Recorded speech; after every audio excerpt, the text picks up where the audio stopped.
Okay, Brian asks, what do you guys mean when you say a movie is, quote, pure sci-fi? Thanks, and bring on the sweaty. That's a great question. Anything that, there's a lot that can fall under the genre sci-fi, right? To me, when I think about when I say pure sci-fi, and believe me, that is a completely made up term, okay? That's a very subjective thing to me. So when I watched John Carter, to me that felt like pure sci-fi because it's not just about spaceships and explosions or whatever. It's imagining new worlds and the fantasy of it. To me, pure sci-fi also really delves into the fantasy of it all. And so when I watch a movie like John Carter, it's about distant worlds and new planets and diving into the fantasy of it all and mythical creatures and all this kind of stuff. And so movies like that, Star Wars to me is great sci-fi, but by my own weird, odd, ever-evolving definition, it's not what I'd call pure sci-fi. John Carter to me was pure sci-fi. It's a very, very subjective term. How would you guys think about it?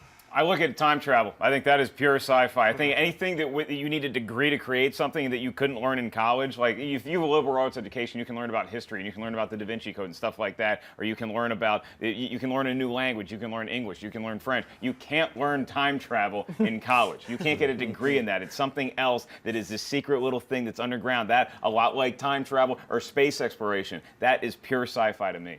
Well, those kids did it in Project Almanac. Pure sci-fi. Well, you know what? Like, for me, the definition is hard sci-fi, which I learned about from the TV series Party Down.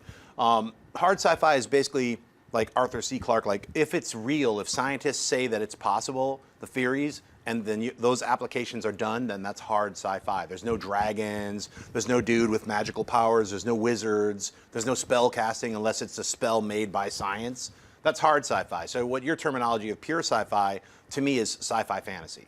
Star Wars is sci-fi fantasy. Interstellar is sci-fi fantasy. It was hard sci-fi up until they went into up until things happened in the movie. Sorry, almost spoiling. All right, go what's see next? Interstellar, guys. Joseph Meldrum asks, does AMC Theaters ever show classic films? If so, what movie would you guys want to see back on the big screen? Yeah, actually, for a long time now, it's an evolving thing. I have to talk to the people at AMC more about. We used to have a classic series, and we've played, like, reintroduced films like Back to the Future and Jurassic Park, and brought those great movies back to theaters. They still do them. I think it's under a different name now.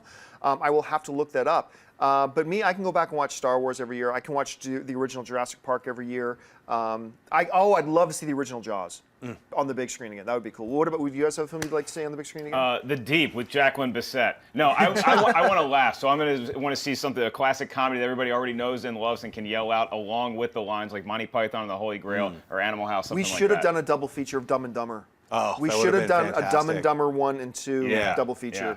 I would say bring back Bowfinger with Steve Martin, Eddie Murphy. An incredible classic which deserves to be seen. If you haven't seen it, just see it, but I'd love to see it on the big screen. They just played Batman, the Tim Burton Batman. Yeah. They played Scarface recently. I would say bring back Chinatown or Once Upon a Time in the West. Those are giant films made by the masters that deserve to be seen on screen. All right, last one.